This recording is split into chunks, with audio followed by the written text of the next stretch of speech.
Bienvenue dans cet entretien politique avec Jean-Michel Fourgousse. Bonjour. Bonjour. Alors, on va revenir un peu sur votre parcours à travers un portrait qu'on a réalisé, que vous pourrez interrompre quand vous voulez pour donner des précisions ou pour corriger, si vous voulez, des choses qui vous paraissent inexactes. Et puis, on terminera en parlant aussi un peu d'actualité, parce que c'est une actualité importante entre la situation sanitaire, l'économie, et les deux sont indéniablement liés.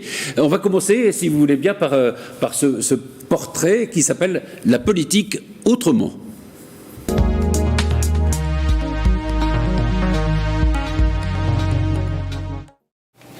Maire d'Elancourt depuis 1996, président de 50 ans en Yvelines et réélu pour la deuxième fois dans cette fonction.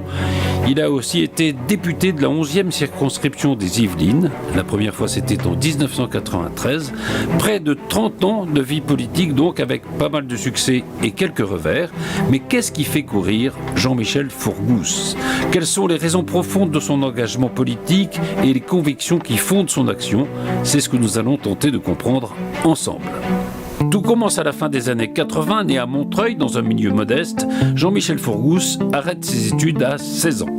Il a abandonné ses études, il est rentré chez IBM au bas de l'échelle, comme il dit, et après il a repris ses études plus tard, mais je pense que cette période de sa vie a été déterminante dans ses idées qu'il a aujourd'hui, de se dire, oui, avec l'informatique, à l'époque on ne disait pas le numérique, l'informatique, on peut acquérir des compétences et plus rapidement.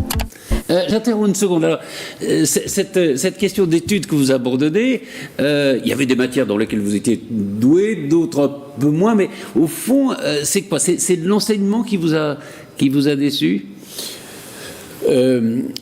Oui, c'est la méthode, la pédagogie du prof, c'est très français ça d'ailleurs, de pas savoir valoriser un enfant. Et donc j'étais pas très bon à l'école, mais j'étais assez fort en maths. Et j'essayais de comprendre pourquoi. Parce que je voyais que par exemple en français, quand je levais la main pour poser une question, la prof elle était Fourgousse, bon ouais. Alors allez-y, posez votre question. Alors qu'en maths c'était Jean-Michel, s'il vous plaît, silence, on écoute Jean-Michel. Oui, donc et vous dites, mais comment est-ce qu'on peut envoyer une telle différence de messages selon le prof Alors, je suis devenu fort en maths. Alors, je ne sais pas si je suis devenu fort en maths parce que j'avais des renforcements positifs. Vous voyez, mais quand même, je me suis dit, pour tous les Français, il faut changer ça, quoi. Et j'ai quitté l'école. Je suis allé travailler chez IBM, bien sûr, à 16 ans. Et puis après, vous avez repris vos études. On va continuer à regarder ça. Après cette scolarité interrompue, il reprend ses études, il deviendra docteur en psychologie sociale et ingénieur de recherche à l'Éducation nationale, mais surtout, il fonde une PME qui emploie 25 personnes et crée des logiciels de gestion de ressources humaines. Une entreprise innovante qui reçoit d'ailleurs un soft d'or, récompense attribuée à ce qu'on n'appelait pas encore les startups. L'entreprise marche bien, mais un contrôle fiscal la fragilise. L'administration peut donc sanctionner une entreprise qui investit dans la recherche et personne ne peut s'opposer à la toute-puissance des fonctionnaires. C'est donc pour se battre contre des décisions qu'il estime injustes qu'il entre, comme on dit, en politique. Alors, on va écouter Nicolas Daville dans un instant, mais c'est bien ça, c'est cette injustice qui vous a dit comment on peut changer les choses, quoi.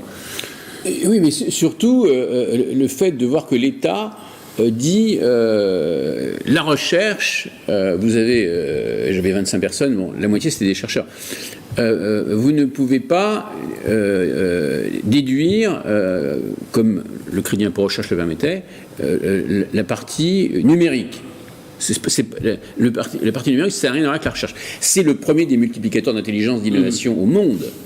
Mais rendez compte, l'État qui vous dit à ce moment-là, non, ce n'est pas imputable, et à ce moment-là, je vous redresse. Alors, une petite puis il redressait toutes les start-up, c'est pas que. Mais oui, bien sûr, bien sûr. Et donc, là, vous avez un sentiment d'injustice, c'est ça. Oui, mais je dis, mais on ne peut pas continuer comme ça. Comment se dit que l'État soit aussi décalé des réalités de l'entreprise où nous on avance, on fait avancer le monde, etc.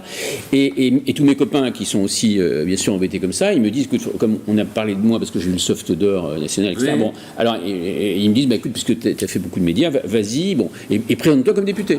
C'est comme ça que je me suis retrouvé. C'est comme ça que ça commence. Alors on écoute Nicolas Daville qui en parle justement.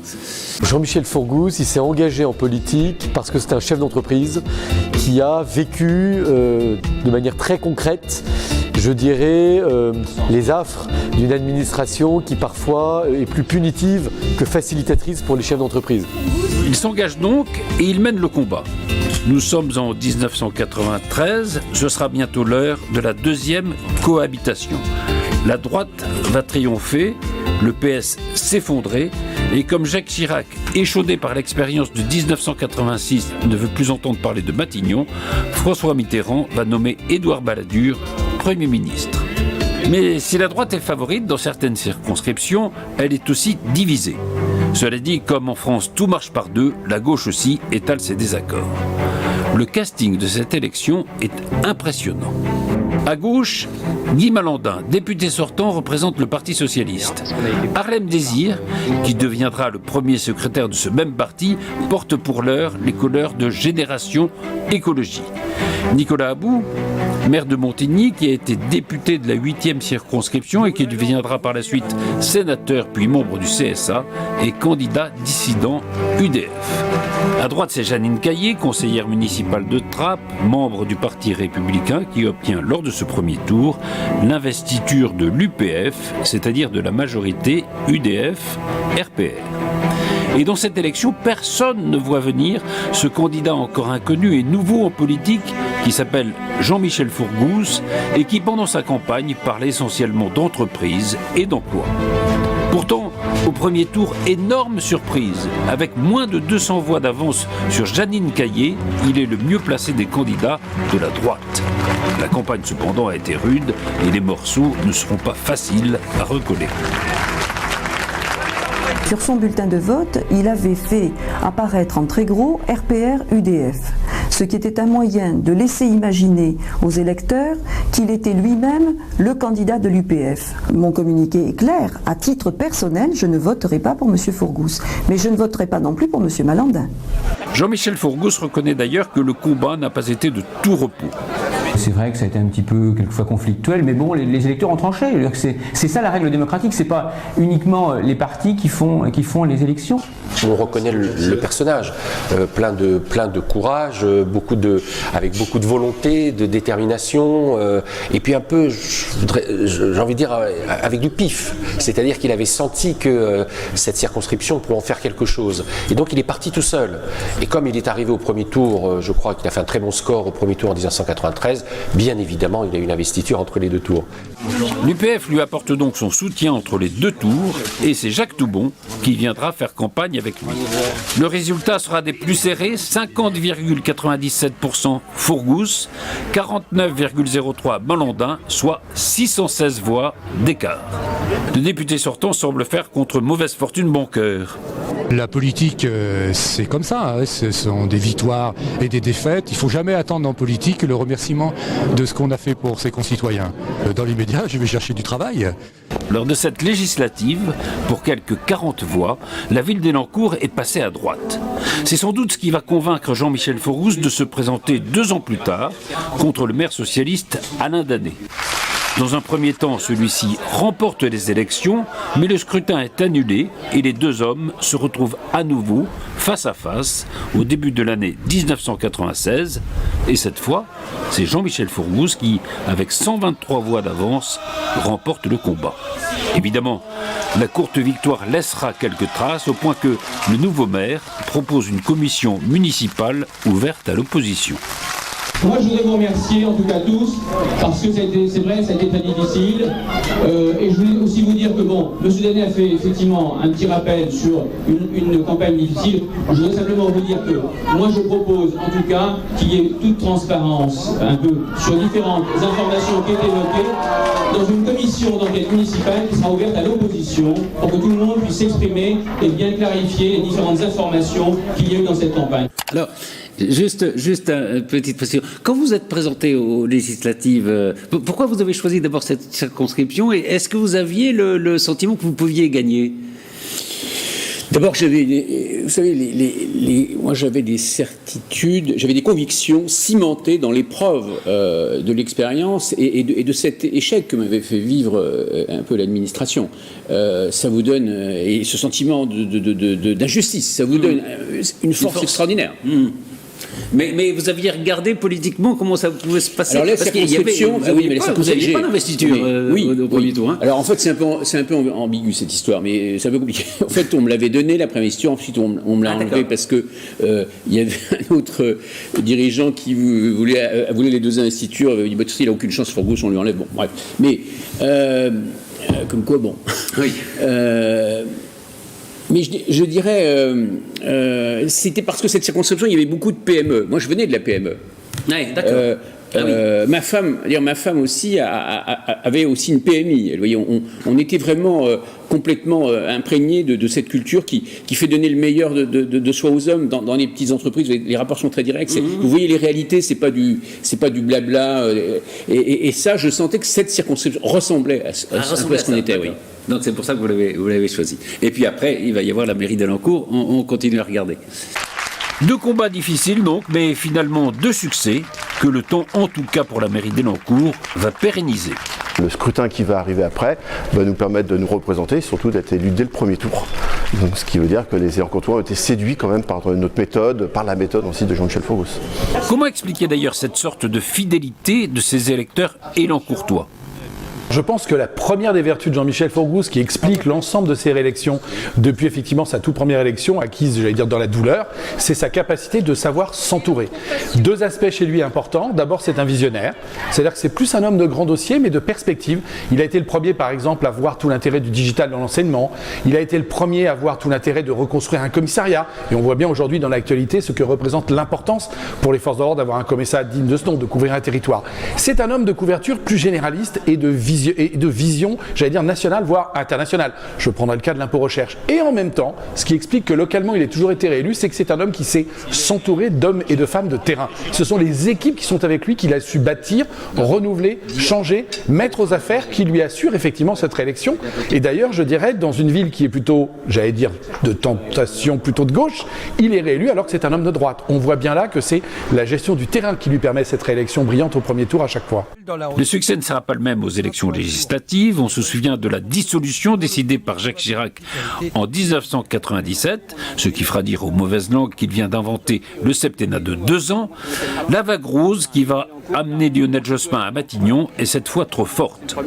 Pour quelques 563 voix, Catherine Tasca remporte l'élection. C'est bien la preuve que cette 11e circonscription est un peu particulière. C'est une circonscription assez difficile qui prend le vent, comme on dit en politique, c'est-à-dire quand il y a une élection présidentielle, en général le député est de la couleur politique de l'élection présidentielle récente. Donc pourquoi ? C'est une vraie question parce qu'il n'y a pas beaucoup de circonscriptions comme ça dans les Yvelines, dans le département.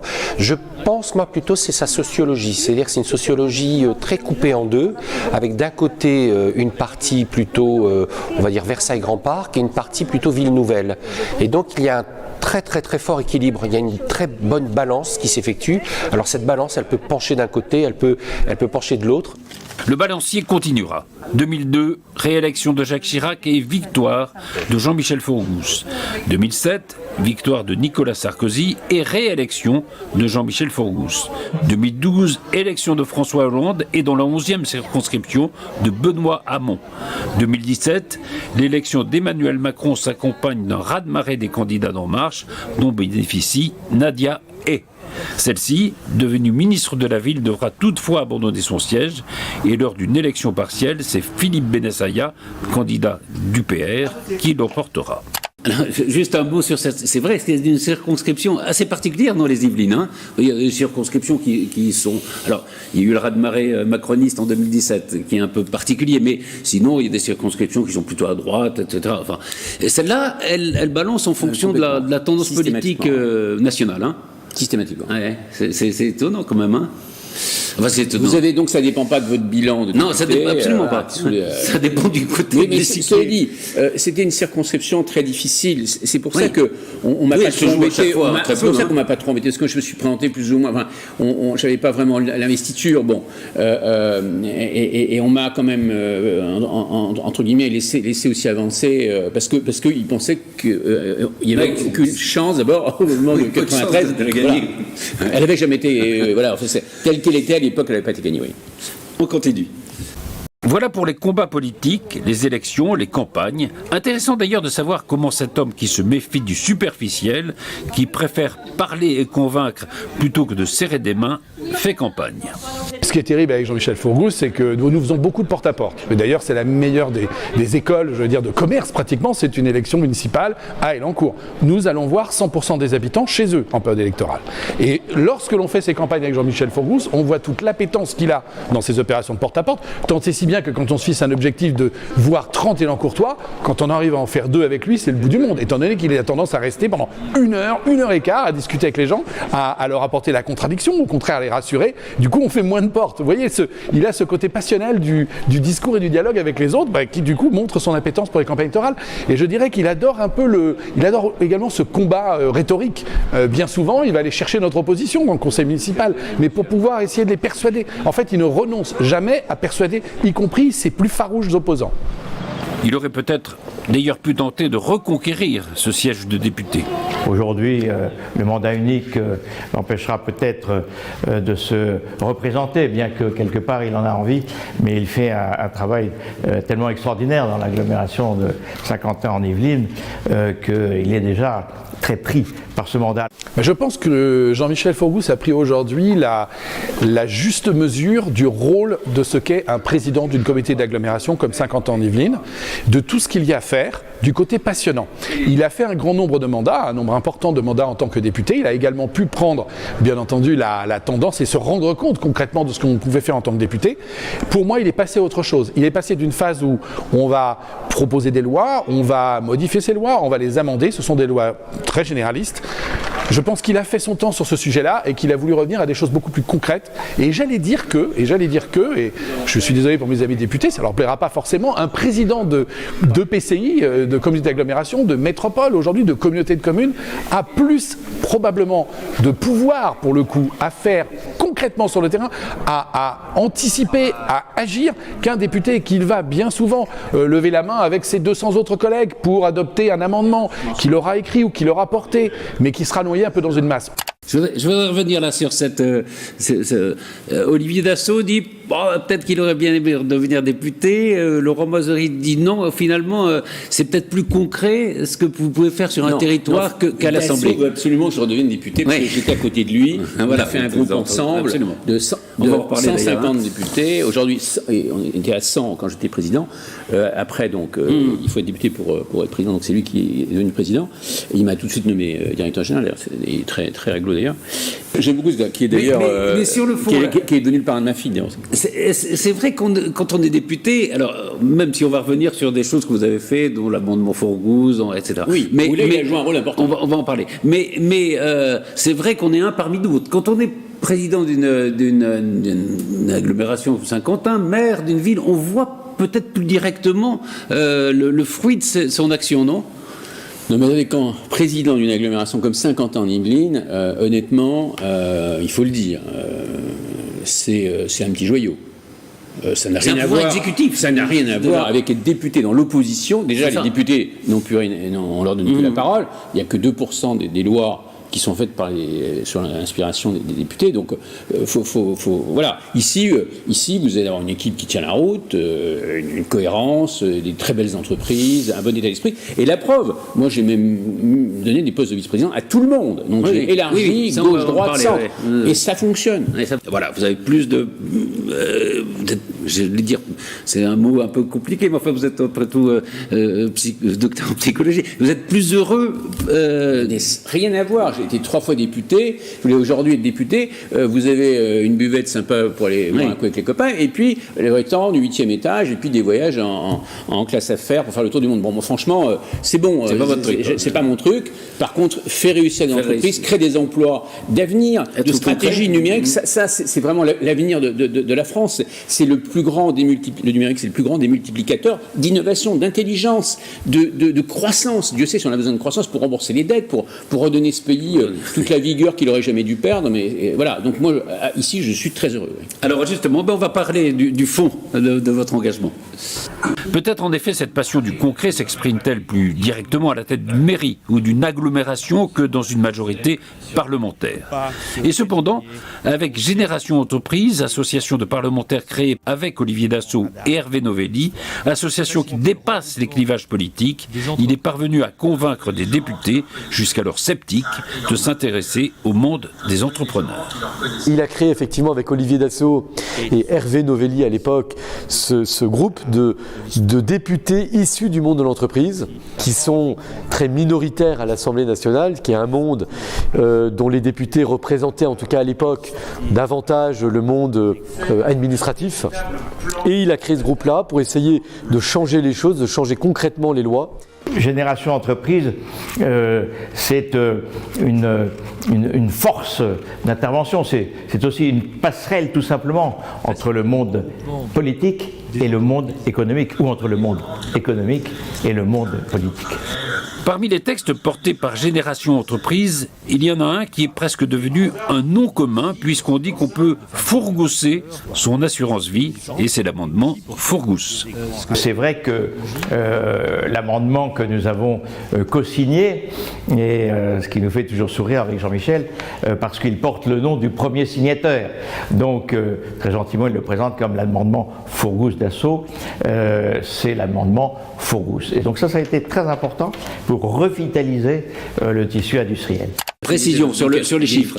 C'est 100 milliards pour l'assurance 100 milliards, donc, et l'ISF-PME, il faut que vous n'êtes pas obligé de lire, mais parce que c'est en fait entre 500 millions et 1 milliard, mais parce que ça provoque des tours de table. Donc vous arriviez avec l'ISF-PME, le mec avait, donc il arrivait et hop, ça déclenchait en même temps des tours de table dès que vous arrivez avec un. Ah oui, voilà.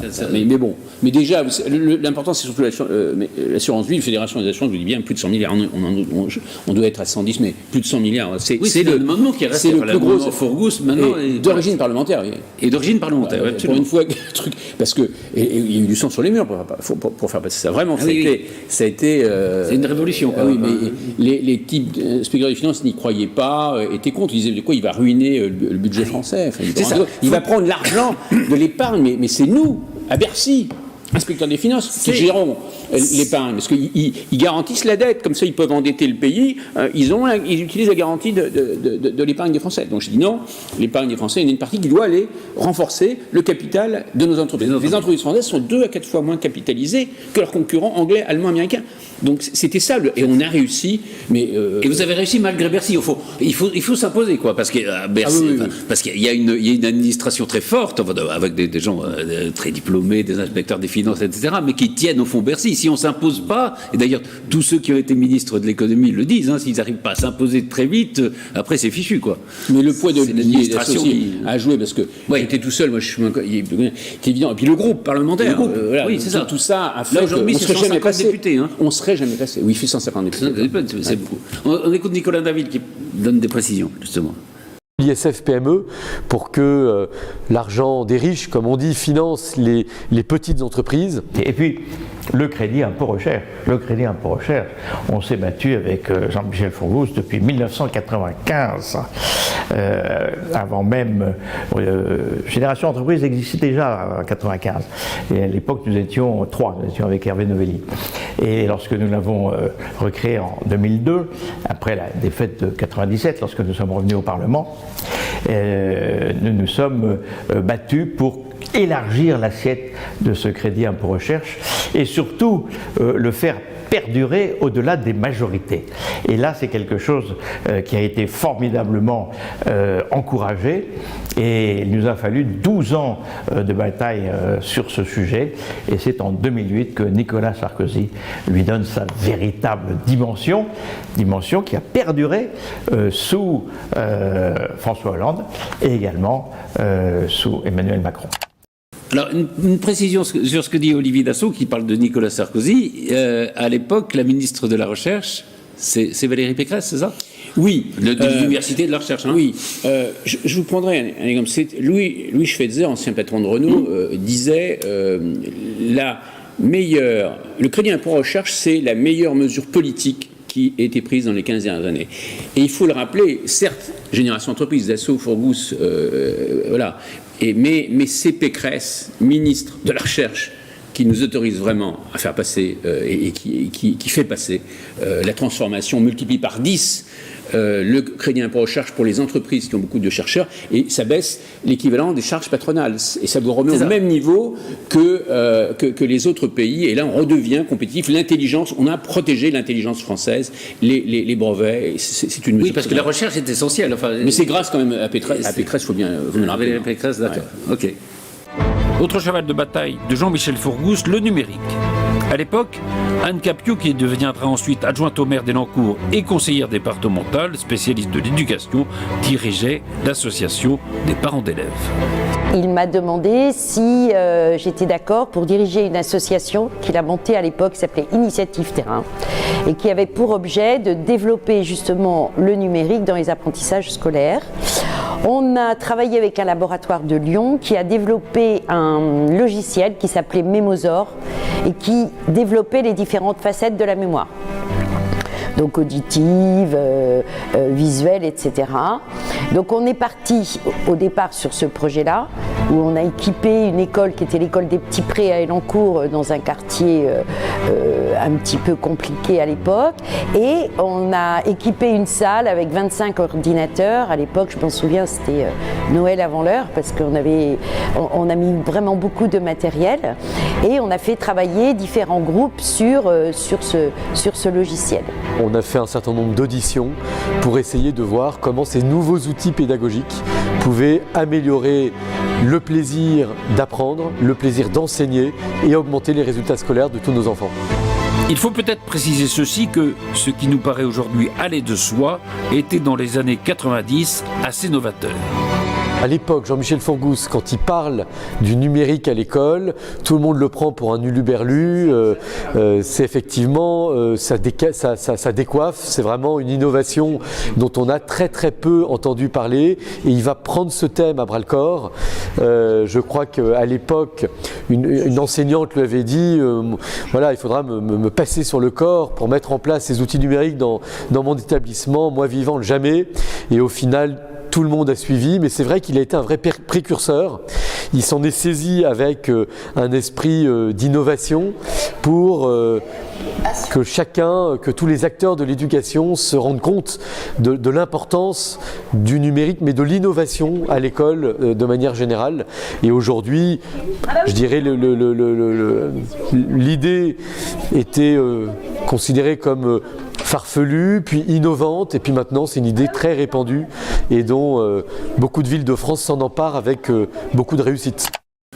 Et de bien dire que là, vous voyez l'égalité des chances. Oui, c'est que le prof vous trouve sympathique ou pas, vous avez un outil devant vous, vous pouvez apprendre à votre rythme, revoir le soir, etc. C'est complètement différent. Et ça casse l'effet Pygmalion dont je vous ai parlé tout à l'heure. Ouais. Et c'est extraordinaire. Et c'est le meilleur outil pour lutter contre l'échec scolaire. C'est pour ça que contre l'échec scolaire, contre les inégalités d'origine, parce que c'est vrai que ça fait sauter des classes presque, j'allais dire, hein, aux enfants qui sortent de milieux défavorisés. C'est un seul défaut, si on peut dire, c'est qu'on le voit par exemple, à Elancourt, on a ça depuis quand même plus de 10 ans, c'est qu'en fait, après la terminale, baccalauréat, on convoque, on invite les jeunes qui ont passé leur bac avec mention. Bon. Et on s'aperçoit que là, ils ont une orientation professionnelle, ils ont décidé d'une orientation professionnelle qui est très scientifique. Donc ça stimule la culture scientifique, c'est indiscutable. Alors ils veulent faire des écoles d'ingénieurs, des techniciens supérieurs, etc. Mais écoutez, je pense que si c'est la seule critique qu'on veut faire, écoutez, j'assume. Hein. On a Paris-Saclay en plus qui peut les accueillir. En plus, en Paris-Saclay, qui est quand même une université scientifique qui est une des meilleures du monde. Une des meilleures au monde. Voilà. Il y a une cohérence. Hein. Donc c'est cohérent. Il était persuadé qu'en amenant le numérique dans les apprentissages scolaires, il avait vite compris que ça amenait une autonomie d'enseignement. On n'apprend pas tous au même rythme, on est d'accord. Donc le numérique permet l'autonomie des élèves et permet de travailler à son rythme et selon ses compétences. 2 missions parlementaires seront consacrées au sujet. J'ai participé avec Jean-Michel Forgousse à deux missions parlementaires. Une en 2009 qui était, le thème c'était l'apport de l'outil numérique dans l'informatique. Et à l'époque, effectivement, on avait rencontré Jean-Michel Blanquer, il était à l'époque directeur de la DGESCO au ministère. Et il nous avait bien aidé d'ailleurs dans les différentes conversations qu'on avait eues avec lui. Et la deuxième mission parlementaire, c'était en 2011. Et là, c'était, bon, maintenant on a prouvé que l'apport du numérique dans les apprentissages scolaires était efficient. Maintenant, on va adapter la pédagogie à l'outil informatique. On n'apprend plus, les enseignants n'apprennent plus aux élèves en classe, pareil avec l'outil numérique. Amendement, rapport parlementaire et toujours de fortes convictions. La première, qu'il faut moderniser le pays et que l'utilisation des outils numériques va permettre de faire franchir une étape et aussi de gommer en partie les inégalités sociales. La seconde, qu'il faut laisser les chefs d'entreprise créer une richesse dont tout le monde profitera. Deux idées fortes qu'il va pouvoir mettre en œuvre sur ce territoire.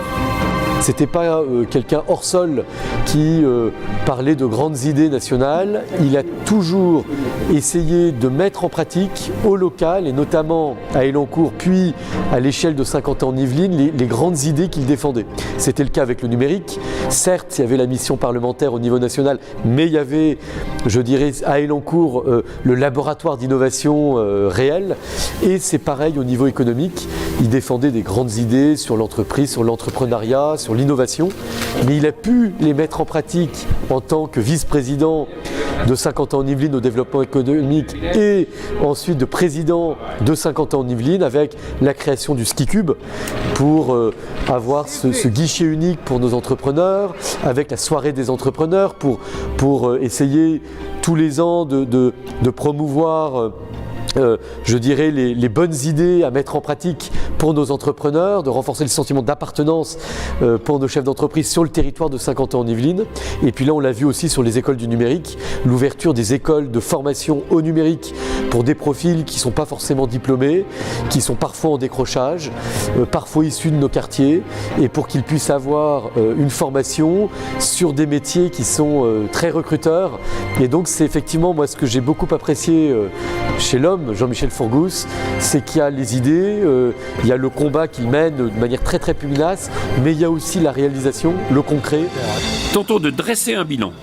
Homme de droite, libéral, la réalité est peut-être plus complexe.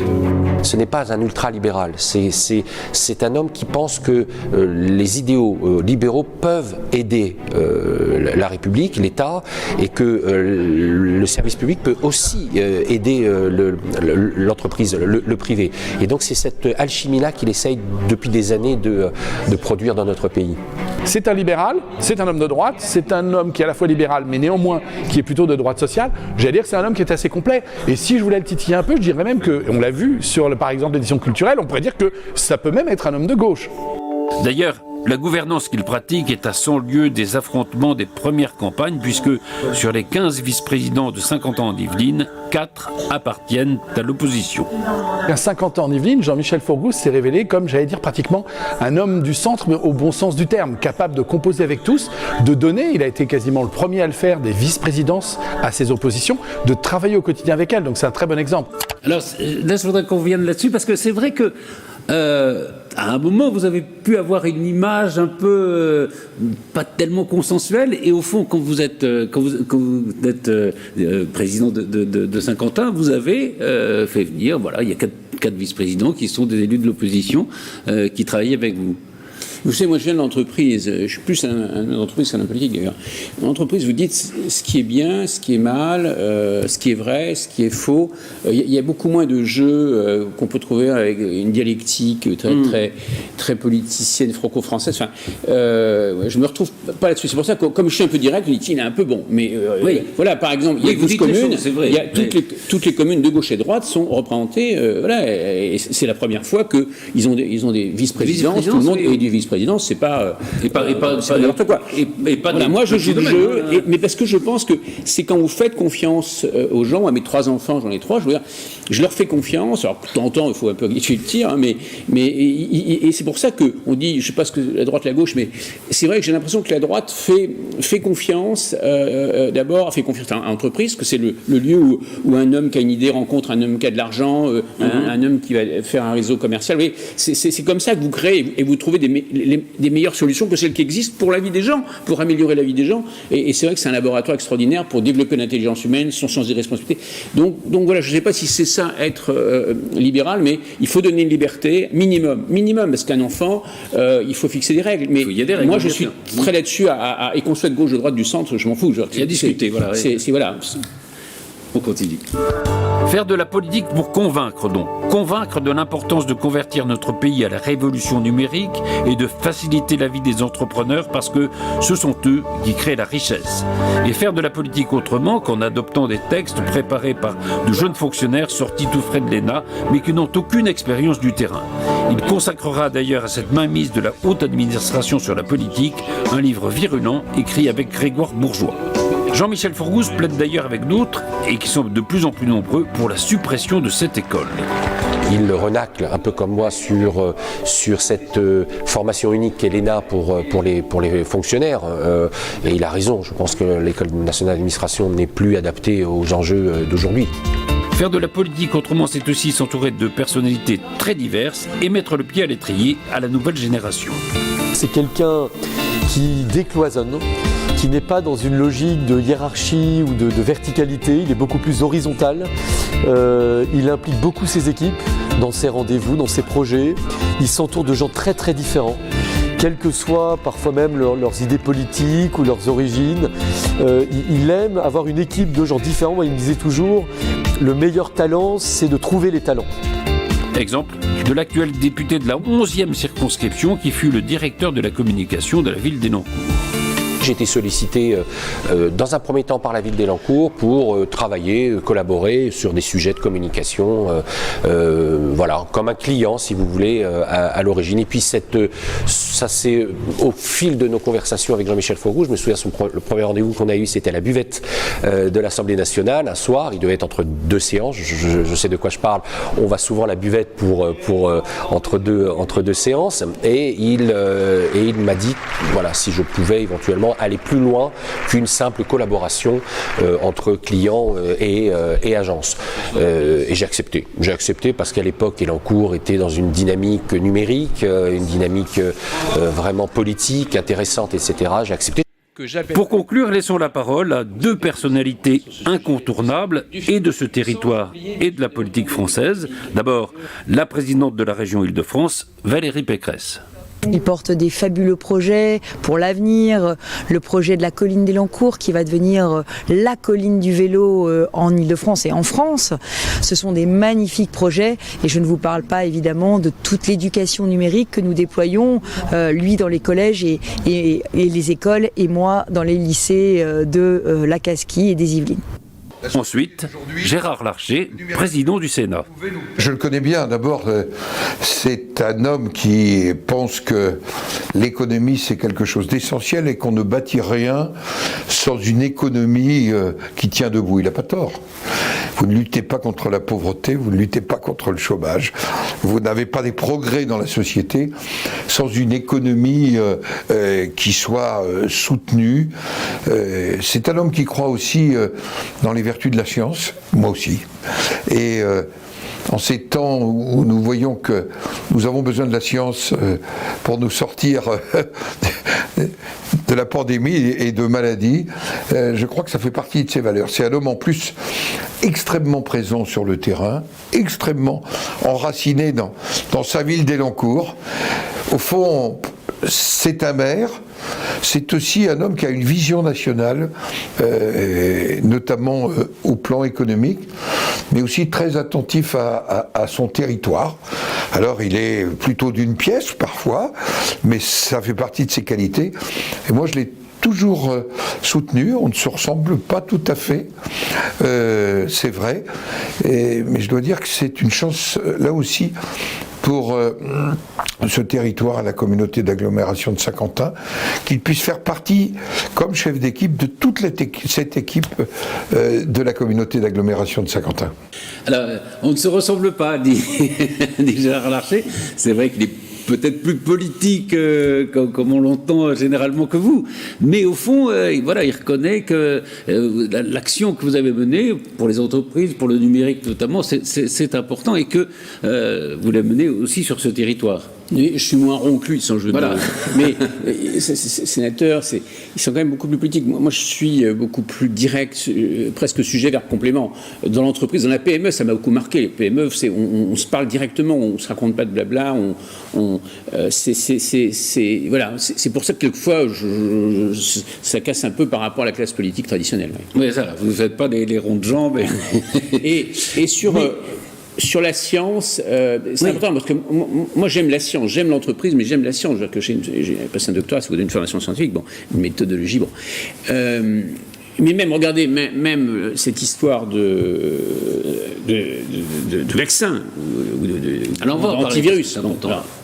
C'est vrai que vous avez été un des premiers, avec le Vélodrome de Saint-Quentin, à organiser une vaccination de masse pour la population. Alors, même chose. Moi, vous savez, j'aime la science, vraiment, sincèrement, et je suis très heureux en Paris-Saclay. Et en fait, quand vous regardez, la solution de la pandémie, c'est la science qui l'a trouvée en 10 mois. En 10 mois, elle a construit des vaccins, alors qu'avant, il fallait 5 à 10 ans. Extraordinaire. Donc voilà, alors maintenant, il s'agit bien sûr de la produire, parce que c'est bien de la recréer, mais après, il faut savoir la distribuer. Il faut l'industrie après.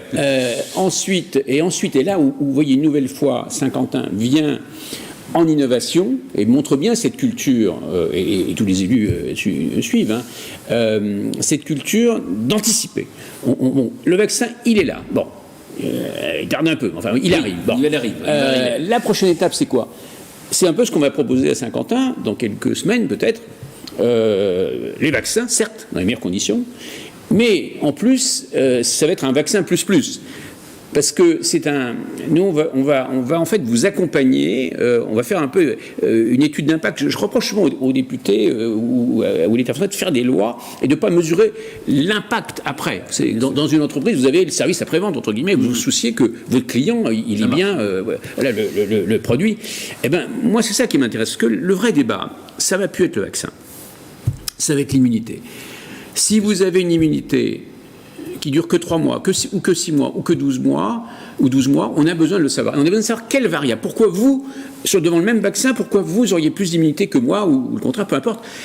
Et donc, on va nous suivre les gens, tous les 3 mois, on va leur faire une prise de sang, voir un peu le niveau, quand leurs anticorps baissent ou pas, pour que vraiment on ait une véritable étude, parce que c'est avec ça qu'on pourra remettre les gens au travail dans Saint-Quentin. Et si on ne remet pas les gens au travail dans Saint-Quentin, on va avoir de sacrés problèmes. On a 17 000 entreprises, on a des plus gros PIB par habitant en France. Vous imaginez que, bien sûr, que les entrepreneurs, tous les salariés, ils en ont marre aussi d'être chez eux.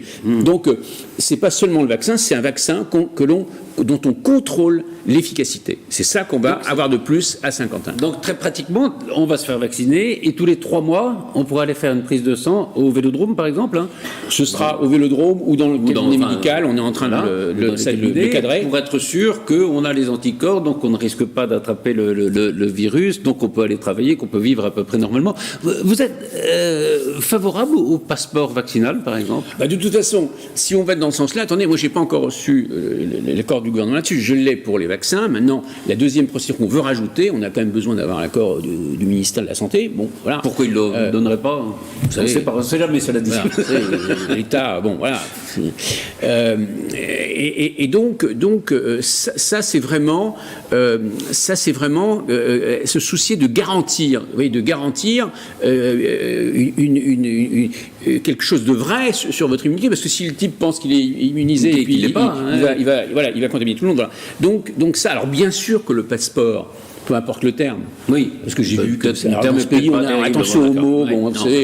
Mais c'est vrai que si on risque rien, on risque rien. Mais si vous voulez relancer les théâtres, les cinémas, Les restaurants, mais bien entendu que celui qui ne veut pas se faire vacciner, ok, mais il va falloir clarifier les choses, parce qu'on ne va pas laisser mourir l'économie, la culture, tout ça, parce qu'il y en a un qui, sur le mot, oui, je préférais un bon. Bref, donc de toute façon, dans d'autres pays, on y va, on voit bien. Parce qu'on n'a pas le choix, c'est même pas un choix affectivo, machin, c'est une réalité. Il faut remettre l'économie, il faut remettre la culture, il faut remettre tout en marche, et bien entendu, celui qui a, où on sait qu'il a ses anticorps, bien sûr qu'il n'y a pas de problème. Normalement. Et on va remettre la vie normale dans la société française et internationale. D'ailleurs, je ne suis pas le seul à partager ça. Alors, il y a une chose très intéressante pendant cette crise sanitaire, ce sont les rapports entre l'État et, au fond, les collectivités locales. On a vu que les collectivités locales, ça a été le cas de Saint-Quentin, a pris en charge a pris ses responsabilités, si je veux dire. C'est vous qui avez décidé d'ouvrir ce vaccinodrome, on peut l'appeler comme ça, enfin, dans le vélodrome. Alors que l'État était peut-être plus réticent, on ne savait pas tellement comment faire. C'est deux pouvoirs, quoi. Il y a un problème dans ce pays, on ne va pas se le cacher. Moi, vous savez, je ne cache pas les problèmes. Enfin, j'essaie d'y trouver des solutions. Dans l'entreprise, on a la culture de la solution, plus que d'aller chercher le coupable, comme on veut souvent en politique. Ça cause beaucoup de. Voilà, bon, il faut trouver des solutions. Bon. L'État, aujourd'hui, l'État français, il devient presque dangereux pour la France. D'abord, il a oublié qu'il est au service de la France. Je rappelle que moi, je ne suis pas au service de l'État. L'État est à mon service. Enfin, à mon service. Oui. Mais tous les maires, il y en a 35 000, le peuple est souverain. Et les élus, surtout les maires qui viennent d'être élus, ils ont cette souveraineté. Et pour 6 ans. Donc quand on a quelquefois un ministre qui s'exprime, dont on ne sait pas si dans 6 mois ou dans 12 mois il sera encore là, il faudrait quand même peut-être réapprendre le management un peu plus horizontal, parce que c'est insupportable. Les interventions des représentants de l'État sur les logements sociaux, mais est-ce que c'est à eux de gérer, c'est une gestion de proximité déjà, de gérer nos logements sociaux. Il y a plein de choses qui sont des décisions de proximité, mais qu'est-ce qu'ils se mêlent de tout, mais qui se mêlent déjà de ces missions régaliennes. Elles sont bien faites, ces missions régaliennes. Quand on a la France qui est le pays où les impôts sont les plus élevés au monde, le pays où on travaille le moins au monde, tout ça parce que des gens qui se font élire en disant aux gens votez pour moi, vous allez moins travailler, ben voyons. Mais vous avez vu le système de santé qui est le plus déclassé, le système d'éducation avec PISA qui est le plus déclassé. Donc on ne peut pas continuer comme ça. Donc l'État, il va falloir qu'il retrouve sa place. D'abord qu'on arrête.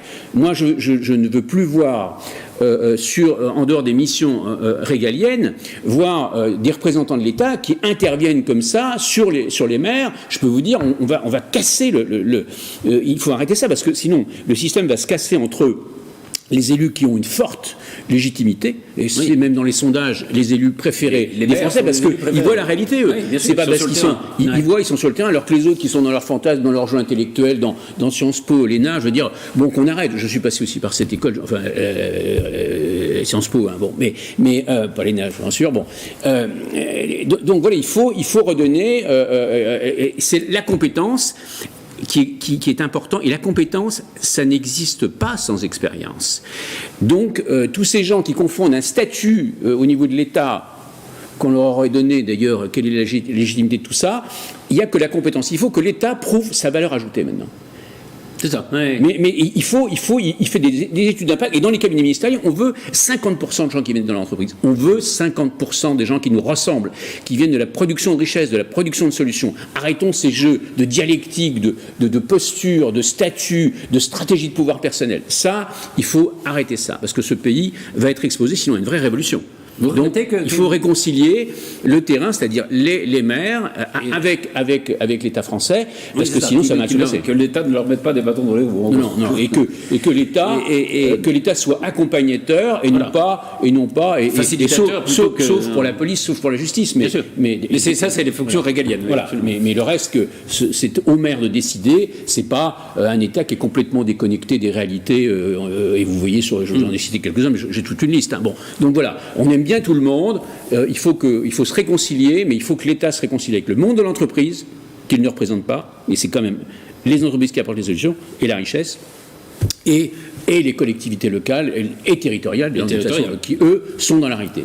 Vous regrettez, en un mot, là, qu'Emmanuel Macron n'ait pas été au bout de sa promesse, c'est-à-dire n'ait pas supprimé l'ENA? Mais comme d'habitude, il dit une belle phrase avec des jolis mots, il parle très bien. Moi, je suis toujours fasciné quand il parle, il répond à tout, etc. Puis après, vous regardez, mais dans une entreprise, il ne tiendrait pas, parce qu'une entreprise, vous allez être jugé sur ce que vous avez fait, pas sur ce que vous avez dit. Le monde politique, vous êtes jugé sur ce que vous avez dit. Bon.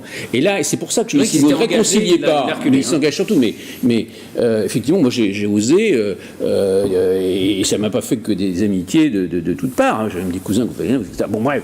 Mais quand j'ai déposé cette proposition de loi, j'ai mis une maxime d'Einstein qui disait, donc il y avait marqué Forgus, proposition de loi pour supprimer l'ENA, Einstein disait, on ne peut pas résoudre les problèmes avec les gens qui les ont créés. Ça a mis de l'ambiance à l'Assemblée nationale, mais il faut le dire, le problème, c'est pas pour être... c'est pas les gens que j'attaque individuellement, mais cette école n'a plus de sens. C'est une des écoles les plus archaïques au monde. Faire croire à quelqu'un, parce qu'il est brillant intellectuellement, il va pouvoir diriger un pays comme la France en pleine mondialisation. Non mais...